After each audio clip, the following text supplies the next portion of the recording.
Salam sejahtera Malaysia, denyut nadi suara rakyat bergema di channel ini. Jangan lupa tekan butang subscribe, like dan share. Malaysia kita punya, cintai Malaysiaku, kita jaga kita.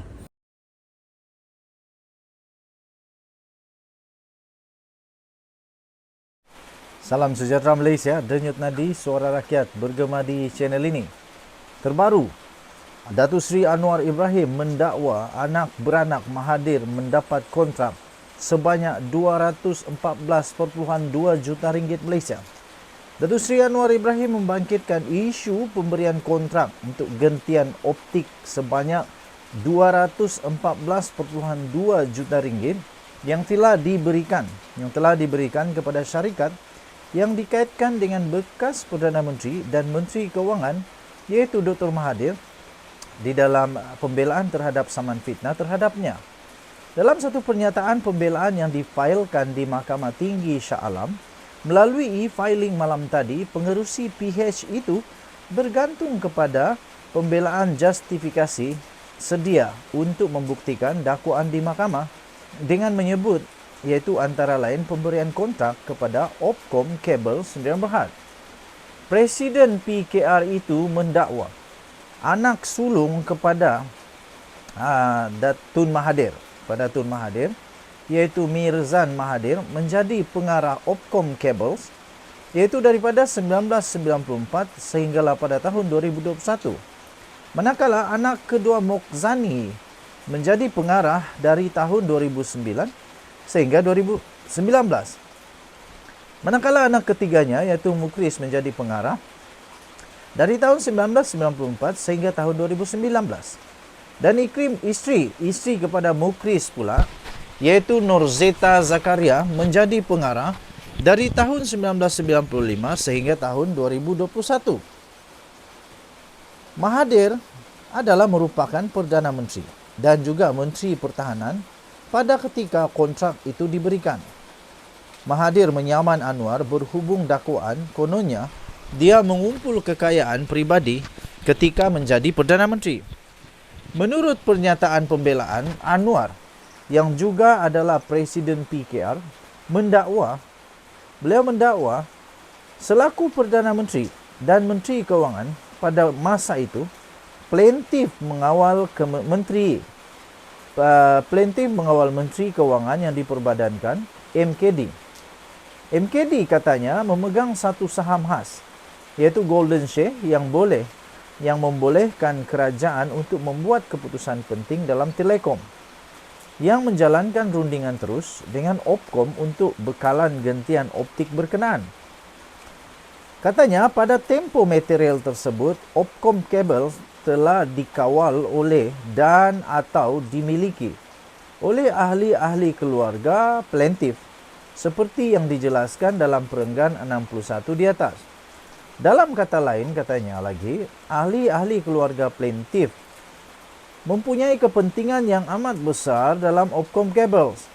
Kencana Petroleum adalah dan atau untuk semua maksud dan tujuan sebuah syarikat yang dimiliki oleh dan atau dikawal oleh Mokzani. Tambahnya lagi dalam pembelaan tersebut, walaupun hanya ditumbuhkan pada tahun 2001 dan tiada sebarang rekod prestasi yang diketahui, Kencana Petroleum telah pun diberikan lesen fabrikasi utama oleh Petronas. Tambah pembelaan itu lagi, lesen fabrikasi tersebut telah diberikan kepada Kencana Petroleum semasa plaintiff adalah Perdana Menteri. Kata Anwar yang juga adalah ahli Parlimen Tambun. Tuan-tuan dan puan yang dihormati sekalian, nampaknya apa yang dikatakan oleh Datuk Seri Anwar Ibrahim, Perdana Menteri Malaysia itu memang ada asasnya. Dan patutlah beliau tidak mau mohon maaf. Patutlah dia tak mau tarik balik sebab memang dia ada rekod itu. Okey, jadi kita akan lihat apakah justifikasi ataupun apakah keputusan seterusnya daripada mahkamah. Sebab kalau melihat kepada fakta ini, memang akan ada nama dia conflicts of interest. Jadi nanti Tun Mahathir pula di dalam pernyataan balas nanti, nampaknya dia kena buktikan bahawa ketika benda itu berlaku dia tidak ada conflict of interest. dan ini pasti akan ditunggu oleh seluruh rakyat Malaysia. Denyut nadi suara rakyat bergema di channel ini. Anda boleh baca terus. Anda boleh baca sehingga selesai laporan ini yang telah diterbitkan di Malaysia Kini bertarikh 15 Jun 2023. Anda boleh lihat di sini pada pukul 10 pagi tadi. Ini dia daripada Malaysia Kini. Pukul 10 pagi tadi dengan tajuk Anak Dakwa, anak beranak Mahathir dapat kontrak sebanyak 214.2 juta. Kita jumpa lagi. Bye-bye. Salam sejahtera Malaysia. Denyut nadi suara rakyat terus bergema di channel ini. Wow, nampaknya Anwar bertubi-tubi untuk dimohon, diminta, dirayu supaya Najib dibebaskan. Tapi ada satu yang baru ini yang lebih dahsyat. Daripada seorang pengamal politik, daripada seorang yang sudah lama berpolitik di Malaysia, dan saya fikir beliau tahu tentang undang-undang negara Malaysia. Perkara ini bukan perkara yang kecil. Kita tahu orang yang mencuri Milo pun kena penjara. Orang yang mencuri petai kena penjara, motor kena penjara. Tak sampai juta-juta pun. Apakan pula 42 juta ringgit. Tapi bagi Zaid, 42 juta itu hanya hal kecil. Bukan Zahid Hamidi ya, ini Zaid yang lain.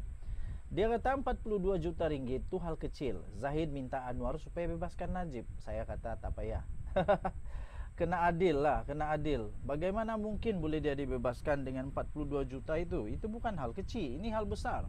Orang curi Milo pun kena. Orang curi petai pun kena, apalagi 42 juta ringgit. Ini kata bekas Menteri Undang-Undang sendiri. Oi, hairan juga. Kenapa bekas Menteri Undang-Undang kata begitu? Dia kata bekas Menteri Undang-Undang Zaid Ibrahim menggesa supaya Perdana Menteri Anwar Ibrahim untuk membebaskan bekas Perdana Menteri Najib Razak demi rakyat. Demi rakyat juga harus ada keadilan. Katanya, dari sudut pandang scheme of things, 42 juta ringgit itu ialah nilai dalam kes rasuah SRC International di mana Najib telah disabit bersalah hanyalah perkara kecil. Bagaimana pula untuk justified? Cuba berikan alasan bagaimana untuk justified kepada mereka yang hanya bersalah kerana 5,000, 8,000, 20,000, 200,000, 2 juta dalam kes-kes pecah amanah yang sama. Adakah mereka juga perlu untuk dibebaskan? Kerana kalau 42 juta ringgit ini hal kecil, apakan pula 8,000? 10,000? Tak boleh, saya tak setuju. Dia kata ke hadapan Perdana Menteri, anda perlu ubah fikiran tentang Najib. Demi rakyat, biarkan dia bebas. Kalau ini jadi memang mengejutkan lah. Katanya lagi dalam pilihan raya negeri akan datang ini, kerajaan Madani perlu menang. Anda perlu jadi Perdana Menteri untuk beberapa tahun lagi, ciap Zahid hari ini. Saya punya jawapan untuk ini ialah Anwar Ibrahim kena tegas kepada pendirian yang selama ini. Dia kata dia tak takut untuk kehilangan jawatan. Yang penting rasuah mesti dihapuskan di Malaysia. Penyelewengan, salah guna kuasa, sakau mensakau ini perlu dihapuskan. Zaid berkata UMNO kini dalam keadaan yang lemah dan hanya Najib yang mampu membantu parti itu menang dalam PRN yang diadakan di 6 negeri nanti. Soalannya mudah. Apa punca UMNO lemah? Apa punca UMNO lemah? Adakah puncanya kerana Najib dipenjara? Atau puncanya bukan kerana Najib dipenjara? Adakah UMNO lemah selepas Najib dipenjara atau sebelum Najib dipenjara sudah jadi lemah? Sila jawab soalan itu. Katanya sudah tentu dia sudah didapati bersalah. Tapi dalam scheme of things 42 juta adalah small change. Aduh, janganlah begini. Lagipun mulai sekarang rasuah adalah perkara yang sudah berlalu di bawah kepimpinan anda yang tegas dan bersih. Tiada siapa boleh kata anda berlembut dengan rasuah jika mengampuni Najib, katanya lagi. Yang mengampuni Najib bukan Anwar Ibrahim. Kena ingat, yang kena ampuni Najib bukan Anwar Ibrahim. Itu adalah hak mutlak daripada pertimbangan Seri Paduka Baginda yang di Pertuan Agong. Saya fikir bukan begitu mudah. Najib kini menjalani hukuman penjara 12 tahun dan denda 210 juta ringgit. berikutan kerana tuduhan rasuah terhadapnya dalam kes SRC International yang berjumlah 42 juta ringgit. UMNO sebelum ini telah pun membuat permohonan agar bekas Perdana Menteri itu diberikan pengampunan diraja. Anwar yang juga turut menganggotai lembaga pengampunan telah menjelaskan setiap individu yang disabitkan bersalah ada hak untuk mendapatkan pembebasan dengan memfailkan permohonan dengan lembaga itu. Bagaimanapun dia berkata pengampunan itu adalah hak mutlak yang di-Pertuan Agong. Denyut nadi suara rakyat bergema di channel ini. Suara saya, admin di Twin TV, saya tak setuju kalau belum tiba masa yang sesuai untuk dia dibebaskan, tapi dibebaskan. Harus adil kepada rakyat. Bukan hanya adil kepada seorang, tapi seluruh rakyat Malaysia. Denyut nadi, kita jumpa lagi. Bye-bye.